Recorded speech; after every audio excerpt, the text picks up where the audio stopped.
लिखा। हमने कहा मुजरिम तुम भी हो, इसलिए कि बुलाना और धोखा देना वो भी मुजरिम, और जिन्होंने कत्ल का इरादा किया करने आए वो भी मुजरिम, दोनों मुजरिम। और हम दोनों को गलत मानते हैं। हम अगर सही मानते हैं तो हुसैन इब्ने अली को और आपका साथ देने वालों को मानते हैं। माशाअल्लाह। मेरे इमाम ने नाम ले ले करके कहा, ए हिजार इब्ने अबजर, नाम लिया आपने। ए शबस बिन रिबई, आपने नाम लिया। ए यजीद बिन हारिस, आपने जनाबे वाला नाम लिया। ए कैस बिन आशास, क्या तुमने मुझे खुतूत नहीं लिखे थे? क्या तुमने लेटर्स नहीं लिखे थे?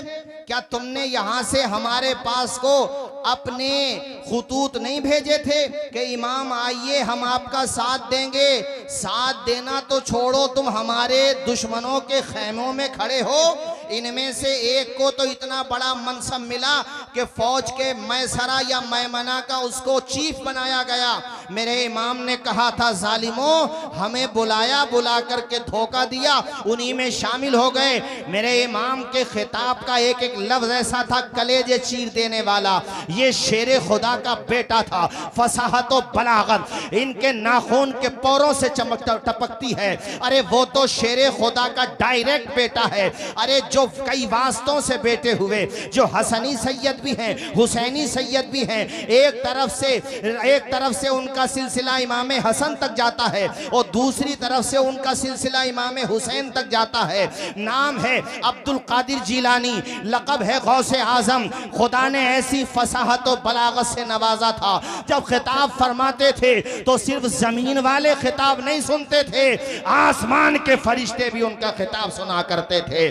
सिर्फ इंसान खिताब नहीं सुनते थे, जिन्नात भी खिताब सुनते थे। कई पुश्तों के बाद जब उनकी नस्ल में पैदा होने वाले अब्दुल कादिर जिलानी की फसाहत और बलागत का ये आलम है, तो इमाम हुसैन की फसाहत का आलम क्या होगा, उनके खिताब का आलम क्या होगा, उनके खुतबे का आलम क्या होगा।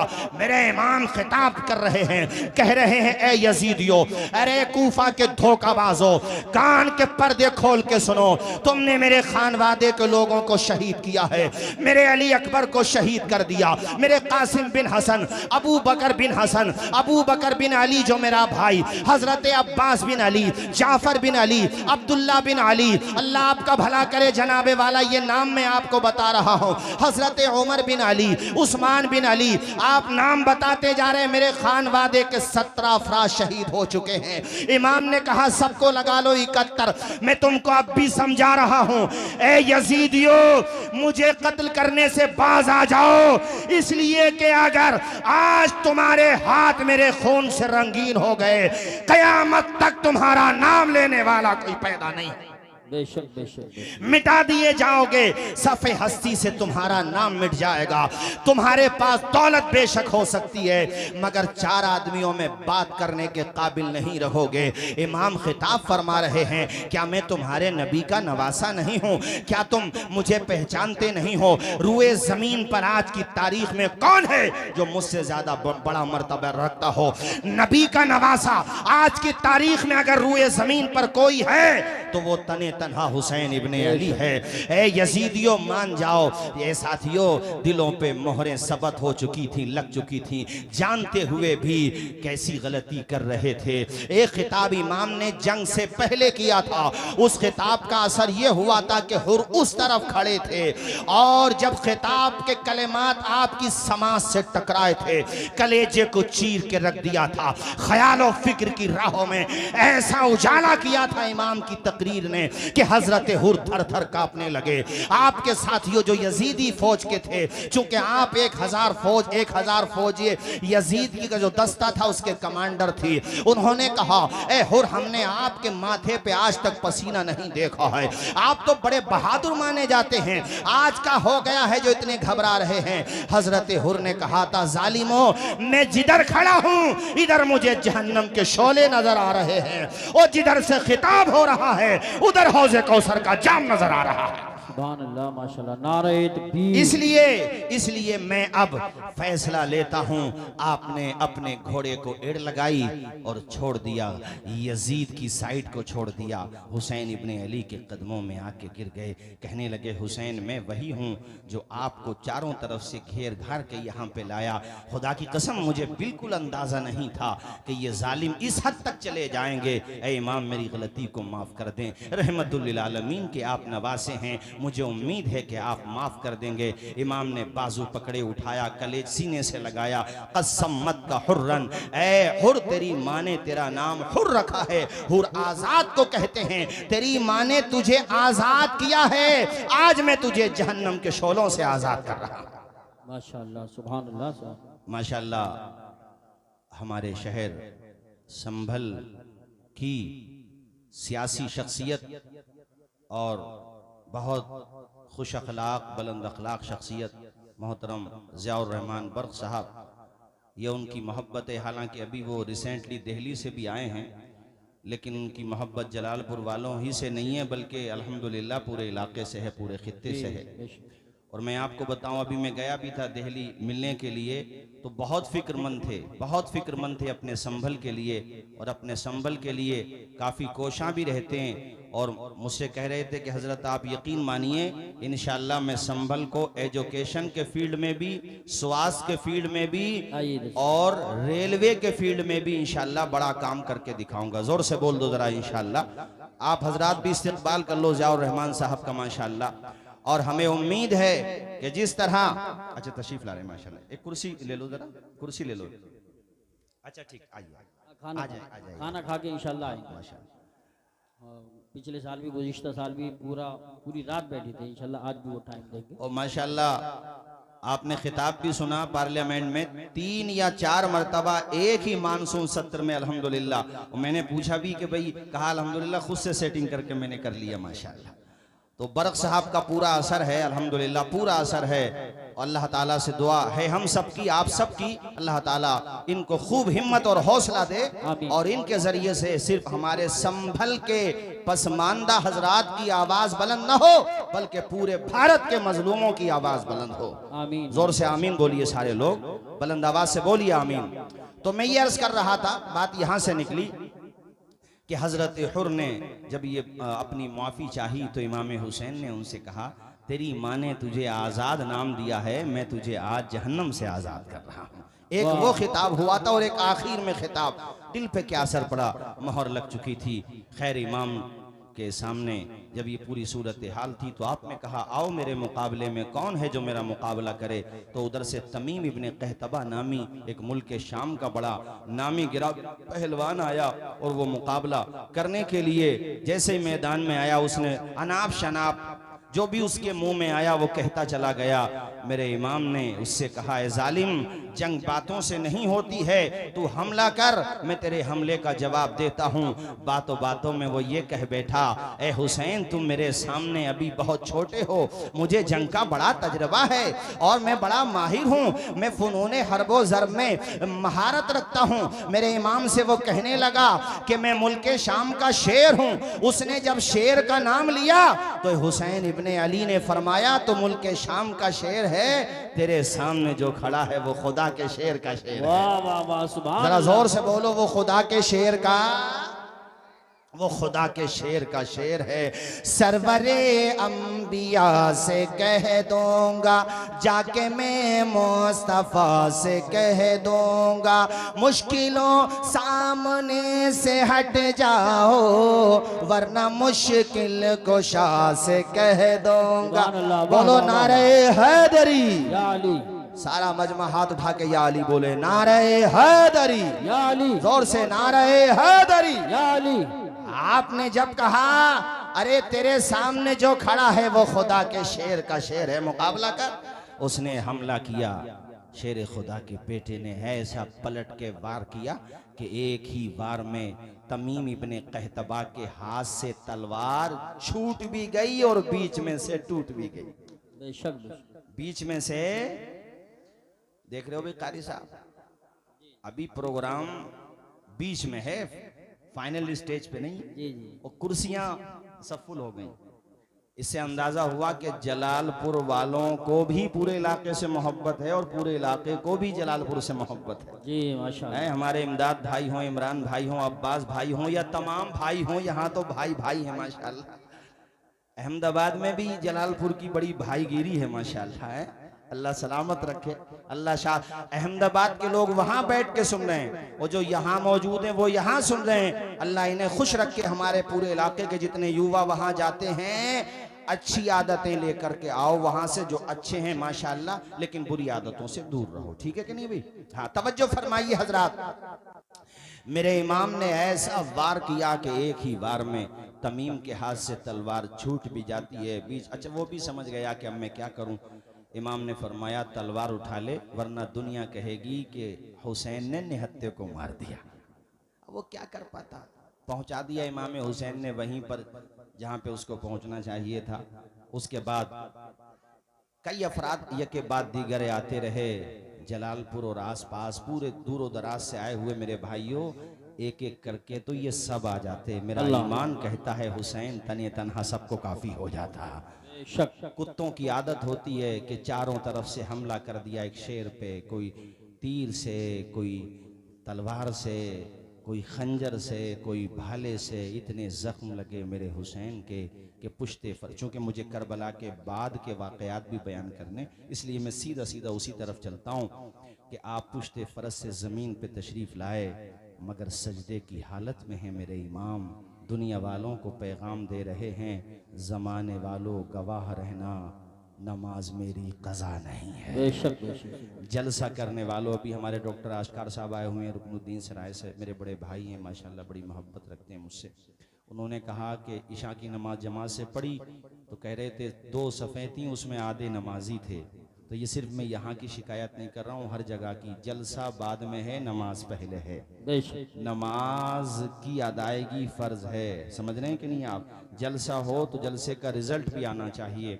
और मैं ये बात ख़वातीन से भी कहूँगा कि ये भी 5 वक्ता नमाज पाबंदी से पढ़ा करें, और आप लोग भी 5 वक्ता नमाज पाबंदी से पढ़ा करें।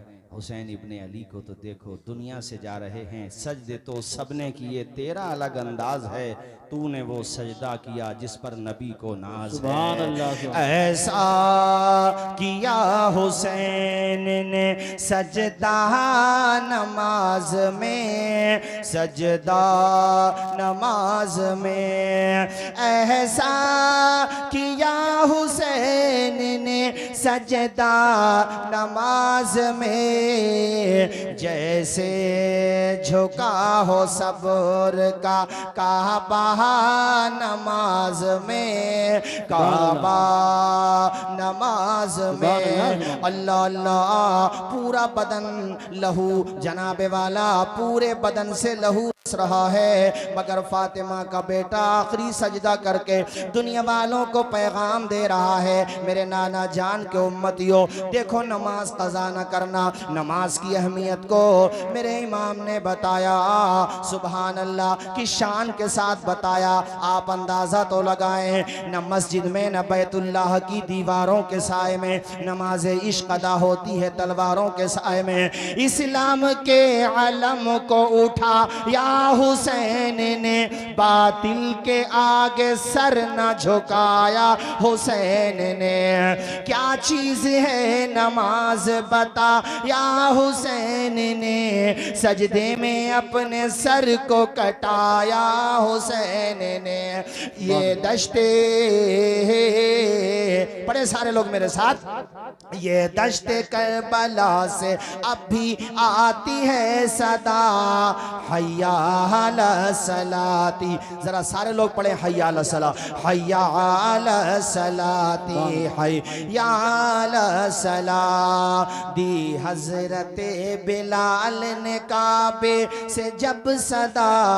माशाल्लाह, ये हमारे रामा बुजुर्ग से अल्लाह खुश रखे। वैसे जलसों का माहौल पूरे इलाके को रामा बुजुर्ग नहीं दिया है भाई, ये बात तो मानना पड़ेगी। रावा बुजुर्ग ये पन सुखा, अल्लाह शाद व आबाद रखे, सबको खुश रखे।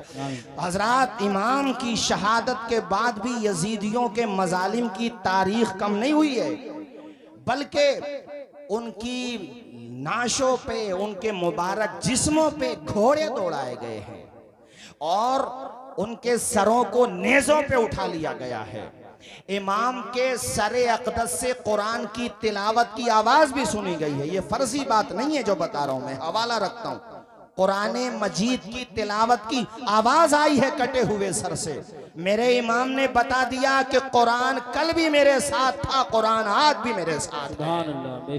कटे हुए सर से तिलावत की आवाज आई और खौली नामी बदबख्त इमाम के सर को अपने घोड़े की गर्दन से बांध कर ले गया। माज़अल्लाह, जोर से बोलिए माज़अल्लाह। घर पे लेके पहुंचा और घर पे ले जाके उसने इमाम के सर को एक जगह बेअदबी के साथ इसी तरीके से माज़अल्लाह फेंक दिया। माज़अल्लाह, बहुत भारी जुमला था मगर बयान करना पड़ा।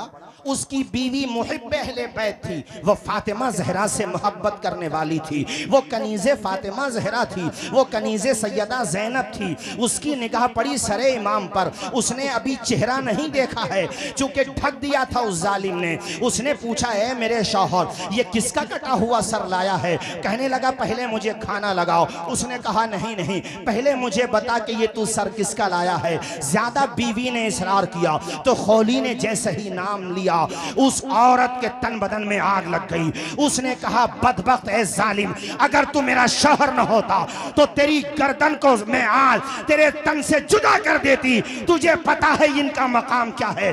अरे ये वो है जिनके लिए नबी ने अपने सजदे को तवील कर दिया था। ए बदबख्त, तू इनके सर को लाया है और वो भी इस बेदर्दी के साथ यहाँ पर फेंक रहा है।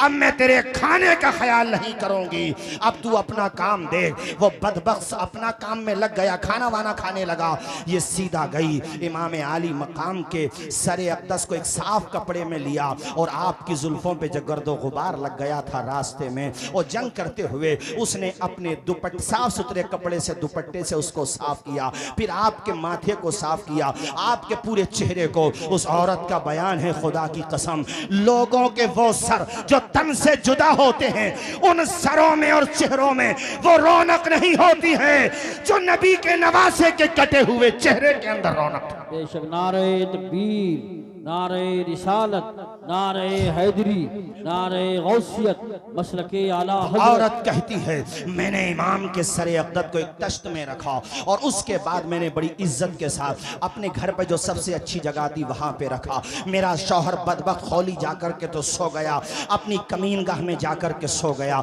मगर मैं पूरी रात इमाम आली मकाम के चेहरे की ज़ियारत करती रही। मुअर्रिखीन ने लिखा है, और जनाबे वाला वो औरत कहती है, मैंने शबे तैजूर के सन्नाटों में देखा, पूरी दुनिया में अंधेरा हुआ था मगर सरे इमाम आली मकाम तक आसमान से नूर ही नूर बरस रहा था। सुभान अल्लाह, सुभान अल्लाह, माशाअल्लाह। और क्यों ना बरसे, हमारे इमाम ने यूं ही तो नहीं कहा है। क्या कहा है इमाम ने? तेरी नस्ले पाक में है बच्चा बच्चा।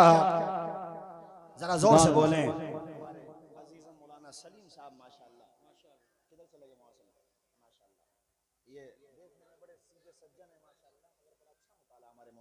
माशाल्लाह, पढ़िए मेरे साथ झूम के जरा। तेरी नस्ले पाक में है बच्चा बच्चा नूर का, तेरी नस्ले पाक में है बच्चा बच्चा नूर का, नूर का। तू है ऐने नूर तेरा, तू है ऐने नूर तेरा, सब घराना नूर का। बोलो, सब घराना। जैसा अकीदा है वैसी आवाज आना चाहिए, सब घराना, जोर से, सब घराना। वो औरत कहती है, मैं पूरी रात इमाम आली मकाम के सरे अक़दस और आपके चेहरे मुबारक की ज़ियारत करती रही। दिन निकला। अच्छा, फिर ये सर जो है अलग, जितने भी शोहदा के सर थे, ख़ास तौर पे इमाम हुसैन सैयद शुहदा का सर, कूफा का जो गवर्नर था जिसका नाम उबैदुल्लाह इब्न ज़ियाद है, उसके दरबार में जब पहुंचा, कारी साहब लिखा हुआ है कुतुब तवारीख में कि उबैदुल्लाह इब्न ज़ियाद के हाथ में एक छड़ी थी। छड़ी मतलब समझते हो नहीं, छड़ी। तो वो इमाम के लबों पे उस छड़ी को मारने लगा, मतलब इस तरीके से, और उसके मुंह में जो जुमले आ रहे थे वो मैं नकल भी नहीं कर सकता। उस दरबार में इत्तेफाक ये कि हज़रत ज़ैद बिन अरक़म सहाबी रसूल बैठे हुए थे। उन्होंने ये तौहीन देखी, हालांकि वो गवर्नर था और कितना जालिम गवर्नर था आप उसके बारे में जानते ही हैं, मगर वो चूँकि सहाबी रसूल थे उनसे ये तौहीन बर्दाश्त न हुई। हज़रत ज़ैद बिन अरक़म खड़े हो गए और आपने कहा, ओ बदबख्त, तू होगा गवर्नर, तू अपने मनसब पे ज्यादा ना इतरा, जानता है ये किसका सर है? ए बदबख्त, इन लबों पे तू छड़ी मार रहा है। मैंने अपने माथे की आंखों से देखा है कि मैं राज के दूल्हा इन लबों को चूमा करते थे। गवर्नर, उसको ये लगा मेरी इंसल्ट हो गई, मेरी तौहीन हो गई। और अल्लाह वाले किसी जालिम हुक्मरान से नहीं डरते, किसी ताकतवर से नहीं डरते। वो साफ साफ ऐलान कर देते हैं कि आपके सर पे जो ये ताजे हशम रखा है, हम फकीरों ने इसे जेरे कदम रखा है। ज़ैद बिन अरक़म डरे नहीं, आप घबराए नहीं। उसने कहा पकड़ो इन्हें। आप दरबार से निकलने लगे और उसने फिर कहा कि बूढ़े हो, ज़ईफ हो, उम्र ज्यादा है, इसलिए छोड़ रहा हूं, वरना गर्दन तुम्हारी भी मार देता। ज़ैद बिन अरक़म ने कहा, मारने की धमकी क्या देता है? अरे तू नवासे रसूल का कातिल है, तो हमें कत्ल करने में तुझे क्या जाएगा? कत्ल कर दे, मगर जबान से निकलेगा तो हक निकलेगा नबी का। सहाबियों, गलत बात नहीं करूंगा, जरा जोर से बोलो सुभान अल्लाह। क्या बेहतरीन जवाब दिया हजरत ज़ैद बिन अरक़म ने। मर्द हक बातिल के आगे माथ खा सकते नहीं, सर कटा सकते हैं लेकिन सर झुका सकते नहीं। सुभान अल्लाह, सुभान अल्लाह। हजरत ज़ैद बिन अरक़म दरबार से बाहर आ गए। खैर, ये इमाम आली मकाम के सर को इन लोगों ने कहा कि नेज़ों पे बुलंद करो, पूरे कूफा में घुमाओ। घुमाया गया। जामा मस्जिद में ये तकरीर करने के लिए मिंबर पे गया उबैदुल्लाह इब्ने ज़ियाद, और जाकर के इमाम आली मकाम की शान में इसने ना ऐसे जुमले के नकल भी नहीं किए जा सकते, माज़अल्लाह, बस समझ लो कि बुराई करता रहा। वहां पे हजरत अब्दुल्ला बिन अफीफ अज़दी बैठे हुए थे, बहुत बड़े मुहिब्ब अहले बैत थे, अहले बैत अथार से बेपनाह मोहब्बत करते थे, उनसे जब्त ना हो सका, आंखों से माजूर थे, नजर नहीं आता था। उन्होंने कहा, कूफा के लोगों, खुतूत लिख के तुमने बुलाया और ये कुत्ता तुम्हारे मिंबर पे बैठ के बकवास कर रहा है, और तुम्हारी आंखों में रोशनी भी है, मगर दिल अंधे हो चुके हैं। तुम सब चाहो तो इसकी जान भी ले सकते हो, मगर बहरे हो गए हो, अंधे हो गए हो, हिम्मत नहीं तुम्हारे अंदर। मैं आंखों से माजूर हूं, मगर ये तौहीन हुसैन की बर्दाश्त नहीं कर सकता। खड़े हुए और कहा, तू झूठा, तेरा बाप झूठा, हुसैन सच्चा, हुसैन का बाप सच्चा। सुभान अल्लाह। नारे तकबीर, नारे रिसालत, नारे हैदरी, नारे गौसियत, मसलके आला हजरत फैजान शुहदाए करबला मौलाना तौसीफ रज़ा साहिब क़िबला। गवर्नर का मतलब उस जमाने का चीफ मिनिस्टर, बल्कि प्राइम मिनिस्टर समझ लो पूरे कूफा का, जिसके हाथ में पूरा लॉ एंड ऑर्डर होता था, सब कुछ होता था। अरे उसने कहा, सारे नमाजियों के सामने एक अंधा आदमी, उसने अपनी भाषा में कहा, एक नाबीना आदमी मेरे बारे में ऐसा बोलेगा? कहा पकड़ो इसे। उसके फौजी जैसे ही हजरत अब्दुल्ला बिन अफीफ अज़दी को पकड़ने के लिए दौड़े, तो उनके जो कबीले के लोग थे वो भी सामने से आ गए। वो समझ गया कि अब यहाँ पे जंग आराई हो जाएगी, महाज खुल जाएगा, बात लंबी पड़ जाएगी। उसने अपने फौजियों को इशारा किया कि रहने दो। उस वक्त मामला ठंडा हुआ, मगर सब अपने अपने घरों पे चले गए। फिर किसी और दिन या फिर उसी रात में किसी और दिन जब उसको मौका मिला, हजरत अब्दुल्ला बिन अफीफ अज़दी जो माजूर थे, नाबीना थे, ओ लोगों, किसी नाबीना को नाबीना समझ के हकीर न समझना। हकीकत में तो नाबीना वो है कि आंखों में नूर हो और मुस्तफ़ा की अजमत को ना देखता हो। हकीकत में बहरा वो है कि उसकी कानों में समात की ताकत है, मगर वो कुरान की तिलावत न सुनता हो। वो इंसान जिसकी आंखें अगरचे नाबीना हैं, मगर दिल मुस्तफा की मोहब्बत में चूर है, हुसैन की मोहब्बत में चूर है, अहले बैत की मोहब्बत में चूर है, वो सहाबा की मोहब्बत भी रखता है साथ में। ओ भाइयों, तो वो नाबीना होकर के भी अल्लाह रसूल को प्यारा होता है। अफीफ हजरत अब्दुल्ला बिन अफीफ अज़दी को इसके लोग गिरफ्तार करके ले गए और इसने कहा कत्ल कर दो। हजरत अब्दुल्ला बिन अफीफ अज़दी को भी कत्ल कर दिया जाता है। ओ साथियों, जुल्म रुकता नहीं है इन लोगों का। ये बातें बहुत हैं, बस तेजी से सुनते चलिए। ये सब यानी सरों को और फिर काफिले वालों में कौन कौन है? हजरत ज़ैनब हैं, हजरत फातिमा बिनते हुसैन हैं। फातिमा इमाम हुसैन की बेटी का नाम भी फातिमा है, बड़ी बेटी का नाम फातिमा है। और मैं आपकी मालूमात के लिए बताऊं कि हजरत इमाम हुसैन की छोटी बेटी का नाम सुकैना है, जिसको हम और आप आसानी के लिए, तलफ़ुज़ में आसानी के लिए सकीना बोल देते हैं। वो छोटी बेटी हैं। हजरत फातिमा बिनते हुसैन का जो निकाह हुआ है वो इमाम हसन के बेटे हसन मुसन्ना से हुआ है, और फिर उनसे जो नस्ल चली है वो हसनी सादात कहलाते हैं, और जो इमाम ज़ैनुल आबिदीन से नस्ल चली है वो हुसैनी सादात कहलाते हैं। जरा जोर से बोल दो ना यार, सुभान अल्लाह। और मेरे भाइयों, तवज्जो के साथ सुनो। हजरत ज़ैनब, अल्लाह अकबर, ये कौन है? ये हजरत इमाम अली मकाम की बहन है। अल्लाह अकबर। उस रोज़ कारी साहब और हम साथ साथ थे अभी बड़े हसनपुर के पास। मैंने वहाँ पर भी ये कहा था कि दास्ताने करबला रिश्तों की अहमियत बताता है।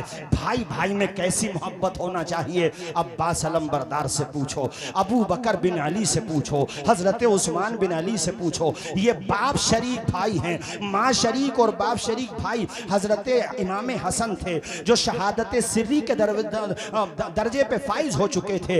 ये जो करबला में 7 या 8 भाई शहीद हुए हैं, ये सब बाप शरीक भाई हैं, यानी माएँ दूसरी हैं, बाप हजरत मौला अली शेर खुदा हैं। सौतेले भाइयों में मोहब्बत कम होती है, मगर यहाँ आलम ये है, मोहब्बत का आलम ये है कि सारे के सारे भाई इमाम हुसैन के नाम पे अपनी जानों का नजराना पेश करने आ गए हैं। उनकी माओ ने तरबियत दी है उन्हें कि हुसैन तुम्हारे भाई बाद में हैं, तुम्हारे सरदार पहले हैं, तुम्हारे आका पहले हैं। भाई भाई के रिश्ते को कैसे निभाया जाता है, करबला की दास्तान पढ़ो। शौहर और बीवी के रिश्ते को कैसे निभाया जाता है, करबला की दास्तान पढ़ो।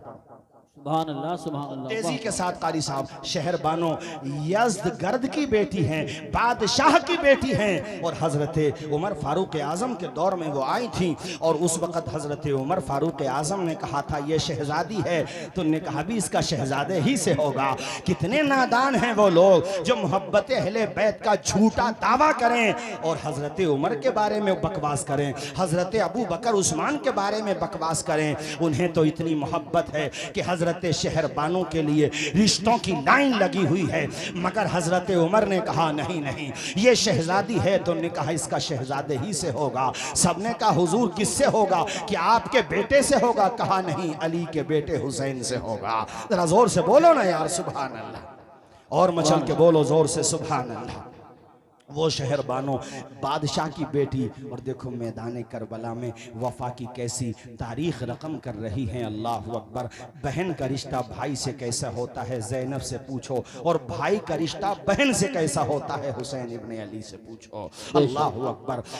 दरबार में जब यजीद के, ये मैं बहुत तेज़ी से दिमश्क और फिर उसके बाद चूँकि मदीना शरीफ वापसी, और फिर बाद में इन यजीदियों का अंजाम क्या हुआ, कैसे चुन चुन के मारे गए, और आज तक यजीद ये सर न उठा सकी। आज कोई यजीद से मोहब्बत करने वाला भी हो तो वो अपनी निजी महफिलों में यजीद का दिफा कर सकता है, उसके अंदर ये हिम्मत नहीं कि खुल के मैदान में आ जाए, और कोई खुल के मैदान में आ भी जाएगा तो जलील होके जाएगा, वो रुसवा होके जाएगा। जब यजीद के बेटे मुआविया ने अपने बाप की खिलाफत को ठोकर मार दी तो औरों का हाल क्या होगा।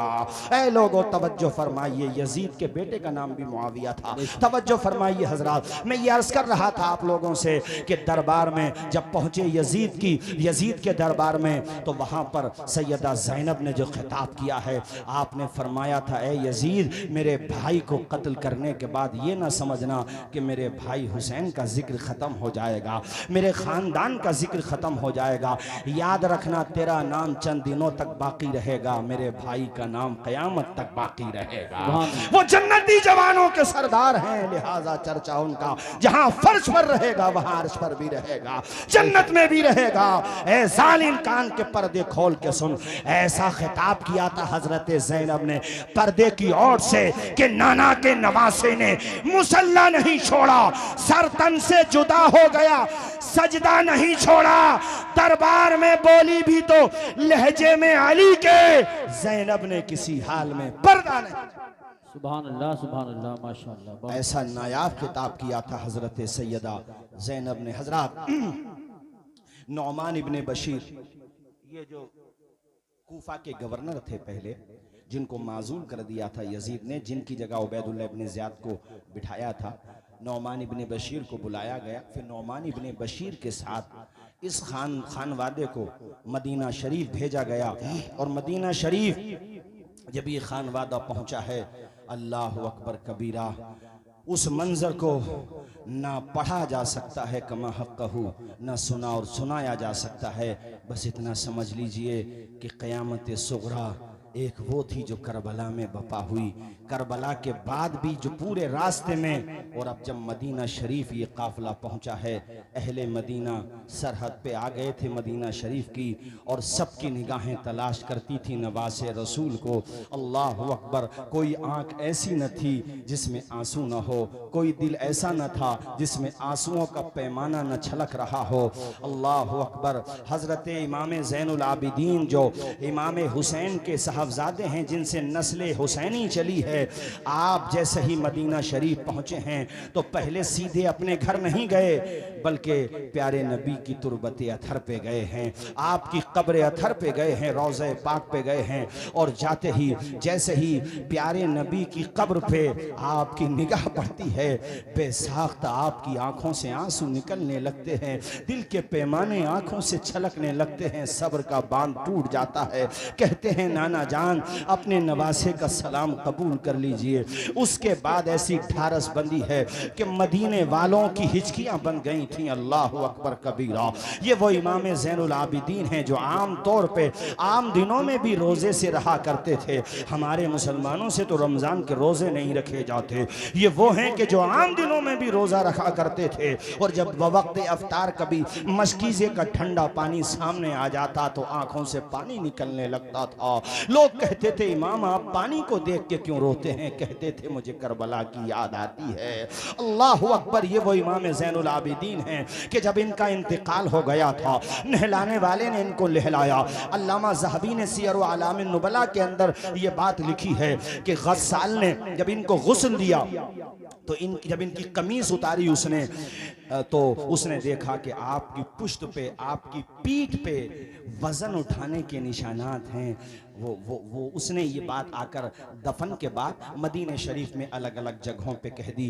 पूरे मदीने में ये चर्चा हो गई कि इमाम हुसैन के साहबजादे ज़ैनुल आबिदीन को किसी ने बोझ उठाते हुए भी नहीं देखा, तो फिर वो पीठ पर निशानात कैसे पड़ गए, आपकी पुश्त अथर पे निशानात कैसे पड़ गए? चर्चा ज़्यादा हुई तो आपके खादिम में ख़ास ने कहा मदीने वालों, मुझसे मेरे इमाम ने मना किया था, राज था, मगर तुम न जाने क्या क्या समझने लगो, इसलिए अब बताना भी ज़रूरी है।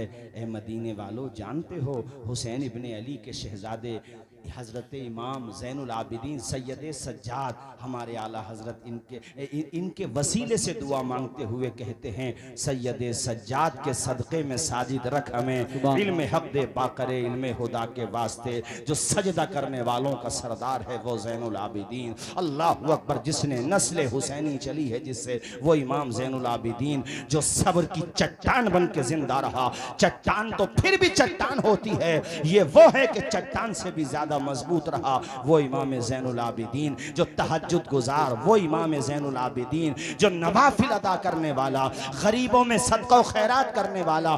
कहा मदीने वालों, तुम ये जानना चाहते हो कि ज़ैनुल आबिदीन की पेशानी पे निशानात कैसे पड़े? ए मदीने वालों, जब तुम बाद नमाज इशा अपनी अपनी ख्वाबगाहों में जाके आराम फरमा हो जाते थे, सो जाते थे, तो उस वक़्त फातिमा का पोता, शेर खुदा का पोता, इमाम हुसैन का शहजादा हज़रत इमाम ज़ैनुल आबिदीन मस्जिद से बाहर आते। आप पूरी रात इबादत करते थे, कुछ आराम कर लेते होंगे, बस बाकी पूरी रात इबादत में गुजरती थी। कहते हैं उसके बाद वो राशन किट तैयार करते थे। राशन किट समझते हो? खाने का पैकेट यानी गल्ला, जौ का आटा, कनस्तर तेल का, ये सब तैयार करते और जब तैयार करके इकट्ठा हो जाते मैं कहता हुजूर मेरी पुश्त पे रख दें। इमाम ज़ैनुल आबिदीन कहते क़यामत के दिन हर बंदा अपना बोझ खुद ही उठाएगा। अल्लाह ने मेरे बाजुओं में ताकत दी है, तुम बस यहीं पे रहो, मैं खुद अपने कंधे पे उठा के ले जाऊंगा। कहते कि फिर उन घरों पे जाते जिन घरों में यतीम बच्चे रह रहे होते थे, उन यतीमों के सर पे किसी का हाथ नहीं होता था। ऐसी बेवा औरतें होती थीं जिन बेवाओं के सर से उनके शौहरों का साया उठ चुका होता था, उनके दरवाजे पे रख के आते, फिर आते और फिर वो लकड़ियों के यानी लकड़ियों को एक जगह कर लेते थे, उन लकड़ियों के बोझ को अपने कंधे पे, ईंधन के बोझ को ले जाते। अल्लाह अकबर। मदीने के वो लोग सुबह को जब नमाज फजर के लिए उठते उनकी आंखें मसरत से नम हो जाती, दुआएं निकलती, अल्लाह इस बंदे को तू आबाद रख जो बंदा हमें बताता भी नहीं है और हमारी जरूरत पूरी करके चला जाता है। इस खूबसूरती से आप मदद करते थे। कहा मदीने वालों वो जो पीठ पे पुश्त पे निशानात थे वो उसी इमदाद के निशानात थे जो रात के अंधेरे में इमाम किया करता था। ऐ मेरे दीनी भाइयों, ये तरीका अपनाओ हुसैनियत का, इस तरीके से लोगों की मदद किया करो। कारी साहब मुझे आपके पढ़े हुए अशार याद आ रहे हैं। हुस्न अखलाक की अनमोल निशानी दे दो, गम के ठहरे हुए दरिया को रवानी दे दो। तुम हुसैनी हो तो एहसान के मशकीजे से कोई दुश्मन भी अगर मांगे तो पानी दे दो। रूह की प्यास को अखलाक का प्याला दे दो, अपनी किस्मत के अंधेरों को उजाला दे दो। अपने रूठे हुए मौला को मनाना हो अगर अपने हिस्से का पड़ोसी को निवाला दे दो। ऐ लोगों ये तरीका अपनाओ। अल्लाह अकबर। पूछा कि इमाम ज़ैनुल आबिदीन कितने लोगों की मदद करते थे मदीने शरीफ में? कहा मेरी मालूमात के मुताबिक 100 परिवार यानी 100 परिवार ऐसे थे। परिवार की बात कर रहा हूँ, अफराद कितने बैठेंगे? हर परिवार में अगर आप 5 अफराद भी जोड़ लें औसतन तो 500 अफराद बैठते हैं। फरमाया मेरी मालूमात के मुताबिक सिर्फ मदीने शरीफ में 100 परिवार ऐसे थे जिनके घर का चूल्हा जल रहा था तो इमाम ज़ैनुल आबिदीन की मदद से जल रहा था। जरा हाथ उठा के बोल दो यार एक मर्तबा या हुसैन। जोर पूरा मजमा बोले जोर से या हुसैन। ये इमाम ज़ैनुल आबिदीन। अल्लाह अकबर कबीरा। और साथियों सुनो, अभी यजीद का जुल्म जो है रुका नहीं है। इसने चूंकि जब ये वाकया हो गया था तो मदीने शरीफ में जिन लोगों ने बैत कर ली थी उनमें इतना गम और गुस्सा भर गया कि एक शख्स ने, देखो मेरी तरफ देखो, एक शख्स ने अपने पाँव की जूती पाँव से निकाली, हाथ से नहीं, इस तरीके से, और जूती बहुत दूर जाके गिरी। कहा हम यजीद की बैत को ऐसे निकाल के फेंकते हैं जैसे अपने पाँव की जूती निकाल के फेंक दी। और पूरे मदीने में बगावत हो गई यजीद के खिलाफ। सबने बैत तोड़ दी, इसने नवासे रसूल को शहीद कर दिया पूरे मदीने में। तो अब यजीद ने मुस्लिम इब्ने उक़बा नामी एक कमांडर इन चीफ को अपने साथ, यानी इसने ऑर्डर दिया और कहा कि तुम जाओ और मदीने पे जाके चढ़ाई कर दो। तो उस मुस्लिम इब्ने उक़बा बदबख्त ने 7000 या फिर 4000 फौज के साथ मदीने शरीफ पे जाके हमला कर दिया। वो मदीना कि जिस मदीने में ऊंची आवाज से बोलना बगैर जरूरत के जायज नहीं है, उस मदीने में मस्जिद नबवी में इन जालिमों ने घोड़े बांधे, घोड़े माज़ अल्लाह, जहां पर जन्नतुल बकी है वहां पे घोड़े बांधे।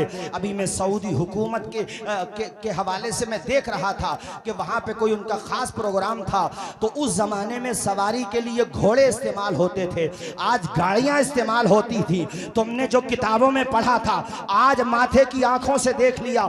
रोज़े रसूल के पास फॉर्चूनर गाड़ियां घुमाई जा रही हैं, जहां के बारे में कुरान ने कहा मेरे महबूब के दरबार में अपनी आवाज ऊंची ना करो वरना अमाल बेकार हो जाएंगे।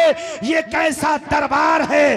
अरे इमाम अहले सुन्नत से पूछो, आला हजरत कहते हरम की जमीन और कदम रख के चलना अरे सर का मौका है। ओ जाने वाले सुभान अल्लाह, ये सुभान ऐसी जगह है। और यजीदी फौज ने यहाँ पे घोड़े बांधे। वो लोगों 7,000, तवज्जो से सुनिएगा, 7,000 सहाबे ने, 7,000 या 700, थोड़ा सा मुझे कंफ्यूजन हो रहा है यहाँ पे, चूंकि वीडियोस भी लगी बन रही हैं तो कोई बात गैर जिम्मेदाराना न हो। बहरहाल इतना कह लीजिए कि बड़ी तादाद में सहाबे किराम को शहीद किया गया। अल्लाह अकबर कबीरा। मैं आपको क्या बताऊं, अल्फाज नहीं मेरे पास उस मंजर को बयान करने के लिए। एक अजीम ताबई है, नाम है उनका सईद इब्ने मुसय्यब। वो वहीं पे ऐसे ही पागलपन का, वो पागल नहीं थे मगर वो यजीदी फौज को वो ये चाहते थे कि मस्जिद नबवी में आज़ान तो होती रहे। इन जालिमों ने घोड़े बांध दिए हैं, आज़ान भी बंद हो गई है, 3 दिन हो गए हैं, मस्जिद नबवी में जमात से नमाज नहीं हुई है। तो ऐसा ना हो कि नमाज ही ना हो, इसलिए वो पागल बन के वहां पे यानी दिखावे के लिए उनको भी यजीदियों ने गिरफ्तार कर लिया। मगर जब उन्होंने इस तरह की हरकतें की तो कहा रही तो पागल है, इसको छोड़ दो। अब यहाँ तो मैं मिशकात शरीफ की एक हदीस शरीफ सुनाता हूँ, जिसे हवाला न मिले वो मुझसे आकर के पूछ ले। वो कहते हैं कि जब कोई भी नमाज पढ़ने, चूंकि वहां पे हालात ऐसे बना दिए गए थे, 3 दिन तक कुछ भी नहीं हो रहा है, न आजान हो रही है न जमात हो रही है। कहते मैं अकेला नमाज पढ़ता था, अकेला आजान दे लिया करता था। कहते हैं मैंने अपने कानों से सुना रोज़े मुस्तफ़ा से आजान की आवाज आया करती थी। ये मिशकात शरीफ, मैंने किताब का हवाला दिया, सारे मकातिबे फिक्र में ये किताब उनके वहां पे दाखिल है निसाब में। ओ यार इसीलिए तो बरेली का ताजदार कहता है तू जिंदा है वल्ला, तू जिंदा है वल्ला, मेरे चश्मे आलम से छिप जाने। सुभान अल्लाह। नारे तकबीर, नारे रिसालत, नारे हैदरी, नारे गौसियत, मसलके आला हजरत उलमाए अहले सुन्नत मौलाना तौसीफ रजा साहिब किबला। कारी साहब तवज्जो के साथ सुनिए। अच्छा माशाल्लाह, हमारे मैंने ध्यान नहीं दिया माशाल्लाह, और उनकी मोहब्बत देखिए आप। मैं इनसे मिलने गया दिल्ली में, मेरे साथ कुछ मेहमान भी थे, अहबाब भी थे। भाई इतनी इन्होंने मेहमान नवाजी की, इतनी मोहब्बत से नवाजा, और माशाल्लाह अपने संबल में रेलवे वाला भी मैटर उन्होंने उठाया। उस सब की तरफ में बाद में ज़रा पहले इसको वाक़े को मुकम्मल कर लें, इंशाल्लाह फिर मैं थोड़ा सा ज़ियाउर रहमान साहब की तरफ से भी इसलिए कहूँगा कि ये ना सोचो कि ये सिर्फ सियासी लीडर हैं। बग़ैर पॉलिटिक्स और बग़ैर सियासत के आपकी किस्मत के फैसले नहीं होते हैं जमहूरियत और डेमोक्रेसी में। इसलिए हमें पूरी उम्मीद है कि जिस तरह से बर्क साहब जब बोलते थे पार्लियामेंट में, मुझे उनके वो अशार बार बार याद आते हैं। अभी क्या है एक बूंद को तरसेगा मैं खाना, जो अहले ज़र्फ़ के हाथों में माने नहीं आए। उसी अंदाज में हमारे ज़ियाउर रहमान बर्क साहब भी बोले हैं और बहुत अच्छे अंदाज में बोले हैं। मालिक इनको हुसैनियत का सच्चा जज्बा अता फरमाए, हुसैनियत का सच्चा हौसला अता फरमाए। अल्लाह ताला ने जिस तरह इनके दादा को जुर्रत, बहादुरी और हिम्मत अता फरमाई थी, हमने वो रंग उनके पोते में भी देख लिया है माशाअल्लाह। और हमें उम्मीद है कि उसमें बरकत ही होती रहेगी, हौसला आता ही रहेगा। जालिम की उम्र बहुत कम होती है, जालिम वहाँ का हो या कहीं का भी हो, बस समझते रहिए मेरी बात को। सुनो, उक़बा इब्ने मुस्लिम ने एक बूढ़ी के नौजवान लड़के को पकड़ लिया, यानी ज़ईफ़ औरत थी वो, नौजवान लड़के को पकड़ लिया। अब माँ होती है, देखो मेरी तरफ देखो, वो अपना आंचल फैला के मुस्लिम इब्ने उक़बा जो यजीद ने भेजा है मदीने पे हमला करने के लिए, ऐसे दामन फैला के कहती है, ए मुस्लिम इब्ने उक़बा मेरे बच्चे को माफ़ कर दे, मेरे बुढ़ापे का सहारा है, ज़िंदगी भर की कमाई है, पूरे घर का खर्चा इससे चलता है। ए जालिम तो इसे छोड़ दे, जो चाहे मुझे सजा दे दे, मेरे बच्चे का क्या कसूर है। तो उसने देखो, उसने सामने खड़ा किया और फिर उसने गर्दन पे तलवार मारी और वो जवान लड़का जो था शहीद हो गया। फिर उसके सर को इस औरत के, वो जैसे दामन फैलाई हुई थी ना, उस दामन में डाल दिया और कहा, ये गनीमत नहीं समझती कि हमने तेरी ज़िंदगी को माफ़ कर दिया है, तेरी ज़िंदगी को बख्श दिया है। जालिम जब जुल्म करता है ना तो इसी तरह से जुल्म करता है। जुल्म तो हमारे और आपकी निगाहों के सामने हैं, मगर याद रखो सुबह मगरूर को वो शाम भी कर देता है, शोहरतें करके ख़त्म गुमनाम भी कर देता है। वक्त से आंख मिलाने की हिमाकत न करो, वक्त इंसान को नीलाम भी कर देता है। वक्त का पहिया कब बदल जाए, हालात कब बदल जाए पता नहीं चलता है। अब से 6 महीना पहले बांग्लादेश में जिस शेख हसीना का सिक्का चला करता था, सर छुपाने को जगह नहीं मिल रही है दुनिया में। ये कादिर मुतलक हक है, पूरी दुनिया का मालिक वो है, संसार की रचना करने वाला रचयिता वो है। वो सिर्फ इंसान को मोहलत देता है। असल में पावर अगर किसी के पास है तो वो रब्बुल आलमीन के पास है, उसके अलावा कोई मालिक हकीकी नहीं है, वो सिर्फ मोहलत देता है। ऐ लोगों, उस औरत के दिल से जो हाय निकली, उसने कहा मुस्लिम इब्ने उक़बा मेरी हाय लगेगी, तू इस मिशन में नाकाम होगा। और सुन, मैं तेरे सामने कसम खाती हूं कि मेरे रब ने अगर मुझे ताकत दी तो मैं तेरी लाश को जलाऊंगी, तेरी लाश में आग लगाऊंगी। एक दुखी माँ की निकले हुए ये जुमले थे। उसने कहा अरेस्ट करो। फौजियों ने कहा अरे यार ये तो देख वो औरत है, उसका बच्चा तूने कत्ल कर दिया, इग्नोर कर, जाने दे इस औरत को। वो औरत डरी नहीं। ये औरत भी जब बहादुरी पे आ जाए ना, तो मेरे साथियों फिर कहानियां पढ़ो तुम सहाबियात की, दास्तानें पढ़ो सहाबियात की। ये औरत जब बहादुरी दिखाती है तो ऐसी बहादुर माओ की कोख से सलाहुद्दीन अय्यूबी जन्म लेते हैं। ऐसी बहादुर माओ की कोख से अल्लामा किफायत अली काफी, अल्लामा फजल हक खैराबादी जन्म लेते हैं। ऐसी बहादुर माओ की कोख से मौलाना शौकत अली और मौलाना जौहर अली, कि जिनको जब अंग्रेजों ने अरेस्ट किया और आकर के रामपुर में उनकी माँ को किसी ने बताया अरे तुम्हारे तो दोनों बेटों को ईस्ट इंडिया यानी ब्रिटिश गवर्नमेंट ने अरेस्ट कर लिया है, तो उस माँ ने मुसल्ला बिछाया, 2 रकत नमाज पढ़ी, कहा सजदे शुक्र अदा किया है कि मेरे बेटों ने आज जिंदगी में कोई बहादुरी का काम किया है। क़यामत के दिन मैं फख्र से बुलंद करूंगी कि मालिक तूने मुझे 2 बेटे दिए और मैंने उनको हक को सदाकत का अमीन बनाया। ये माएँ होती हैं। उस वो औरत घबराई नहीं। कहा मैं फिर कहती हूँ, ए यजीदी फौज के कमांडर, तूने मदीने में आके हमला किया है, मेरे बच्चे को मेरी निगाहों के सामने शहीद किया है, मैं कसम लेती हूँ कि तेरी लाश में आग लगाऊंगी, जलाऊंगी। औरत चली गई। ये मदीने को ताराज करके, मदीने में हमला करके मक्का शरीफ की तरफ जा रहे थे। रास्ते में खुदा का अजाब आया और मुस्लिम इब्ने उक़बा पे फालिज गिर गया। फालिज समझते हो? फालिज। और ऐसा भयंकर फालिज कि रास्ते ही में डेथ हो गई इसकी, और इसको वहीं पे दफना दिया गया। मदीने शरीफ और मक्का शरीफ के बीच में रास्ते में कहीं पे इसकी डेथ हुई, वहीं पे इसको दफना दिया गया। इसके बाद इब्ने नुमैर नामी एक शख्स फौज का कमांडर बना। खैर वो फौज तो मक्का शरीफ चली गई। इस औरत को किसी ने जाके बता दिया कि ए औरत, तेरी दुआ कबूल हो गई, तूने उसके बारे में जो रब से कहा था।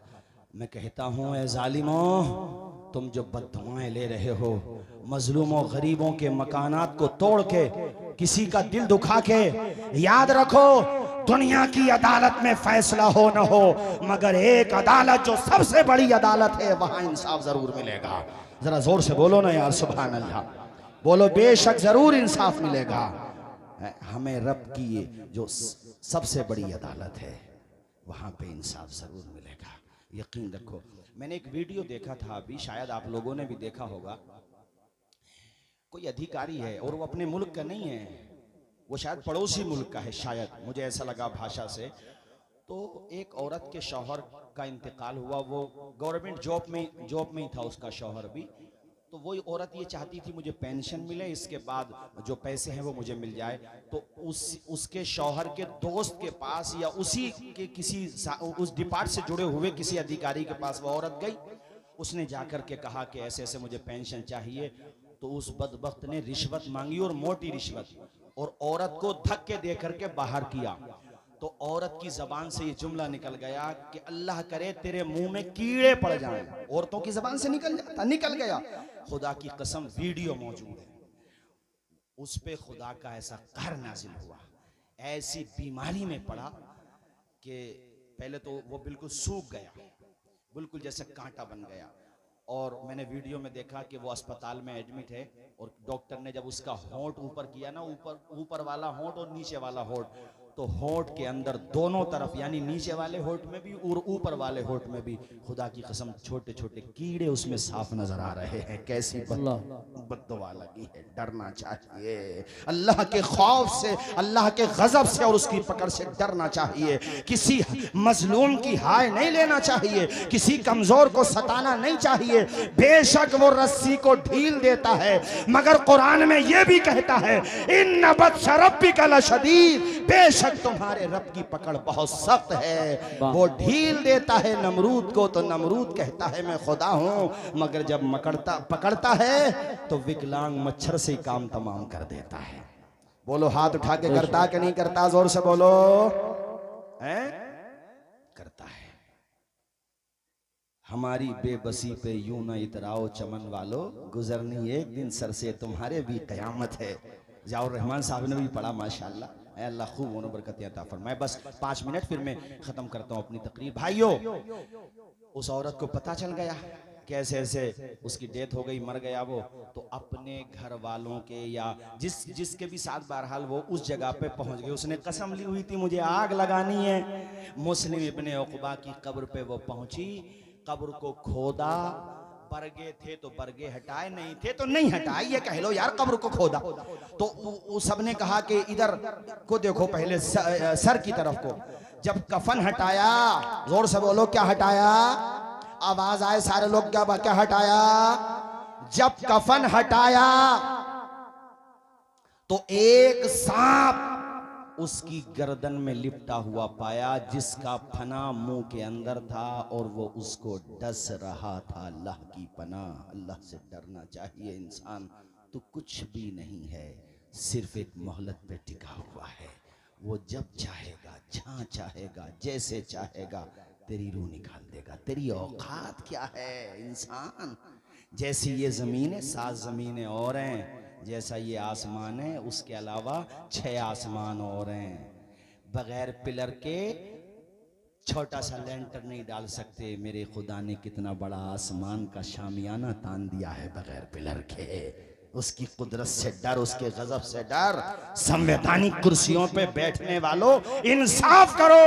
इंसाफ तुम नहीं करोगे तो याद रखो इबरत का निशान बना दिए जाओगे। मजलूमों की दुआएं राय का नहीं जाएंगी, अपना असर जरूर दिखाएंगी। याद रखो इस बात को। और ये मैं आप सबसे भी कहता हूँ, देखो कभी किसी की इतनी जमीन पे भी अपनी नीयत खराब मत करो। इतनी देखो मेरी तरफ देखो, इसको क्या बोलते हैं आप लोग? बालिश बोलते हैं, बिलान भी कहते हैं हम लोग अपनी देहाती भाषा में। हुजूर फरमाते हैं कोई किसी की एक बालिश्त जमीन पे नाहक कब्जा कर ले। कितनी बताई मैंने? सारे लोग बोलो जरा। एक बालिश्त जमीन पर नाहक कब्जा कर ले, अल्लाह के पैगंबर फरमाते हैं क़यामत के दिन उसकी गर्दन में 7 जमीनों को तोक बना के डाल दिया जाएगा। ये हदीसें दिमाग में बिठाओ, जरूरत नहीं पड़े कोर्ट कचहरी की।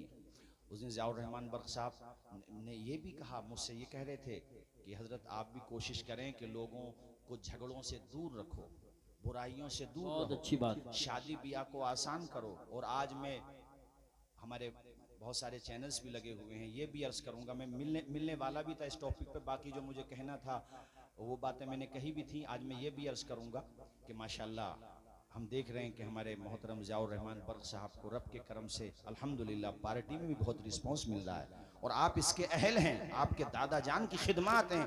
एक अर्ज़ ये है कि नामूस रिसालत के हवाले से इस वक्त जो कुछ बदबख्त दरीदा दहन ज़बानें खोल रहे हैं, उस हवाले से भी आप पार्लियामेंट में आवाज़ उठाएं और अपनी पार्टी का भी जो स्टैंड है वो रखें। और दीगर जो अपोजिशन की पार्टीज़ हैं उनसे मुलाकात करें, उनसे मिलें और उनसे ये कहें कि सिर्फ हम लोगों का मामला वोट मशीन का नहीं है। जब हमारे वोट से आपको कामयाबी मिलती है तो हमारे मुद्दों पे बोलने के लिए सिर्फ ज़ियाउर रहमान साहब ना हो, बल्कि दूसरी कम्युनिटी के नेता हजरात भी हमारी आवाज़ उठाएं। जोर से हाथ उठा के आप जरा इनकी हिम्मत भी बढ़ाएं, हौसला भी बढ़ाएं और आप इनसे कहें कि हमारा ये मुतालबा है कि हम नबी की शान में तौहीन करने वालों को बर्दाश्त नहीं कर सकते और उनके खिलाफ एक बिल पास किया जाए और पार्लियामेंट में ये आवाज़ उठाई जाए कि हमारे पैगंबर की शान में बार बार तौहीन करने वाले तौहीन कर रहे हैं। अच्छा, यहाँ पे मैं पब्लिक से भी एक बात कहूँगा। देखो, हमसे भी बहुत लोग कह रहे थे संबल में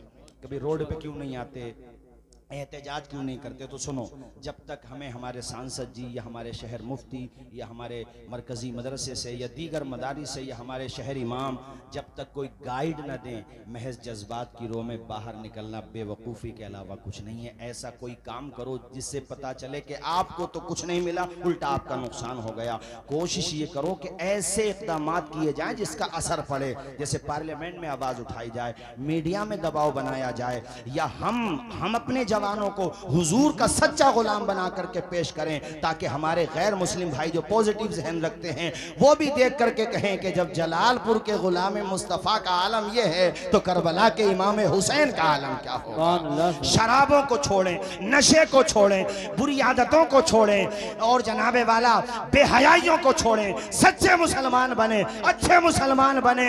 मौजूदा दौर के दिन रात बदल सकते हैं, मुल्क के फिक्र व नजरियात बदल सकते हैं, तुम बदल जाओ तो हालात बदल सकते हैं। सुभान अल्लाह, सुभान अल्लाह। तो जो ये इशारा करें वो हमें करना, अपनी तरफ से कुछ नहीं करना। अभी देखो आपने देख लिया होगा शहजाद अली साहब के पूरे मकान को जो तकरीबन मेरे ख्याल से 10-12 करोड़ रुपए की लागत से, तो ऐसे हालात को सामने रखते हुए जो ये हमें गाइड करें, जिस तरीके से हमें ये कानूनी एतबार से हमें मशवरा दें, हमें उसी एतबार से चलना कि नहीं चलना। तो ये मैंने इनसे कहा है कि आप हमारे लिए, सबके लिए और अपने लिए भी हमारे नबी की अजमत के हवाले से पार्लियामेंट में आवाज उठाएं, और हमें उम्मीद है कि इंशाल्लाह आवाज उठाएंगे। जोर से बोलो इंशाल्लाह, आवाज इंशाल्लाह, इंशाल्लाह, इंशाल्लाह।